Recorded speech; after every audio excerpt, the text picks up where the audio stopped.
ગુજરાતમાં ગરમીએ મચાવ્યો છે હાહાકાર। રાજ્યના 6 શહેરમાં તાપમાન 44 ડિગ્રીને પાર પહોંચ્યું। સુરેન્દ્રનગરમાં સૌથી વધુ 45.5 ડિગ્રી તાપમાન, ડીસામાં 45 ડિગ્રી મહત્તમ તાપમાન નોંધાયું।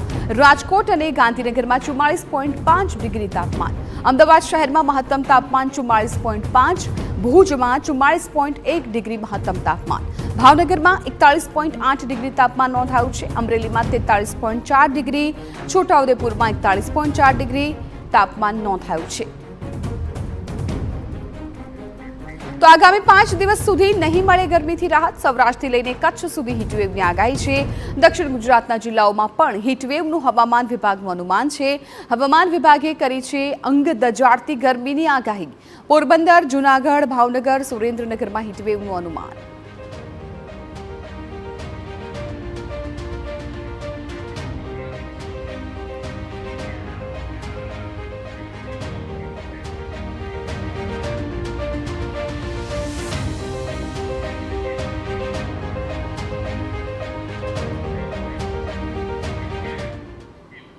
હવે વોલ ગ્રાફિક્સના માધ્યમથી આપને સમજાવવું છે કે તમારા શહેરનું તાપમાન કયું છે। અલગ અલગ જિલ્લાઓનું તાપમાન છે અત્યારે સ્ક્રીન પર અમે આપને બતાવી રહ્યા છીએ ટકાવારી સાથે।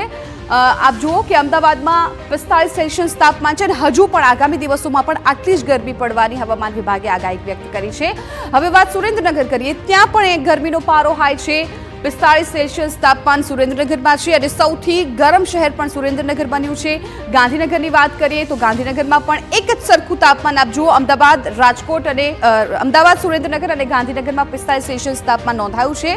અને આ સાથે અન્ય જો જિલ્લાની વાત કરવામાં આવે તો એની જાણકારી પણ આપણે આપી દઈએ। આ 3 એવા જિલ્લાઓ છે કે જ્યાં 45 ડિગ્રી તાપમાન નોંધાયું છે। હજુ ચોથો જિલ્લો આમાં ઉમેરાઈ ગયો છે, આણંદ। આણંદમાં પણ 45 સેલ્સિયસ તાપમાન છે એ નોંધાયું છે। એટલે જે પ્રકારે હવામાન વિભાગ પણ હીટવેવની આગાહી વ્યક્ત કરી રહ્યું છે એ જ પ્રમાણે તાપમાન પણ અલગ અલગ જિલ્લાઓના જોવા મળી રહ્યા છે। નડિયાદમાં પણ 45 સેલ્સિયસ તાપમાન છે એ જોવા મળ્યું છે। ત્યારબાદ પંચમહાલની વાત કરીએ તો ત્યાં એક થોડું તાપમાનમાં ઘટાડો જોવા મળ્યો છે। 44 સેલ્સિયસ તાપમાન છે એ પંચમહાલમાં જોવા મળ્યું છે। બનાસકાંઠાની વાત કરવામાં આવે તો બનાસકાંઠામાં પણ એટલું તાપમાન છે, 44 સેલ્સિયસ જેટલું, 44 ડિગ્રી તાપમાન। હવે કચ્છની વાત કરવામાં આવે તો કચ્છમાં કમ્પેરિઝનમાં ઘણું ઓછું છે, 42 ડિગ્રી તાપમાન છે એ કચ્છમાં નોંધાયું છે। અમરેલીમાં 43 ડિગ્રી તાપમાન છે નોંધાયું છે, 43 સેલ્સિયસ તાપમાન છે નોંધાયું છે।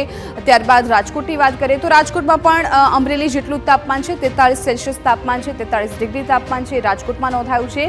અન્ય જિલ્લાની જો વાત કરવામાં આવે, જાણકારી આપી દઈએ જે પ્રમાણે હવામાન વિભાગે પણ હીટવેવની આગાહી કરી છે એ પ્રમાણે આગામી 5 થી 6 દિવસ છે એ પણ થોડા ભારે રહેવાના છે। હવે હીટવેવની આગાહી ક્યાં આકરી ગરમી પડવાની છે એ જણાવી દઈએ। પોરબંદર, જૂનાગઢ અને વલસાડ આ જિલ્લાઓ છે ત્યાં આકરી ગરમી પડવાની છે તેવી હવામાન વિભાગે આગાહી વ્યક્ત કરી છે। આ સિવાય કચ્છ, સુરેન્દ્રનગર અને ભાવનગરમાં પણ ગરમી પડશે। પોરબંદર, જૂનાગઢ અને વલસાડમાં પણ હવામાન વિભાગે હીટવેવની આગાહી આપી છે। આગામી દિવસોમાં આ જિલ્લાઓમાં હીટવેવની શક્યતાઓ છે એ હવામાન વિભાગ તરફથી જોવામાં આવી રહી છે। સ્ક્રીન પર આ જિલ્લા પણ આપણે જોયા। તો આગામી જે 6 દિવસ છે એ 6 દિવસ દરમિયાન ગરમીનો પારો હાઈ રહેવાનો છે અને હજુ પણ ગરમીમાંથી રાહત લોકોને નહીં મળે। તો આ વડોદરાની વાત કરવામાં આવે તો હીટવેવની અસરથી લોકો બીમાર પડ્યા છે। ગરમીનો પારો 43 ડિગ્રીને પાર થતા વધી છે હાલાકી। વડોદરા શહેરમાં 500થી વધુ લોકોની હીટવેવની અસર થઈ છે। ગભરામણ, બીપી, ચક્કર, ઉલટી, ડિહાઇડ્રેશનના દર્દીમાં વધારો થયો છે।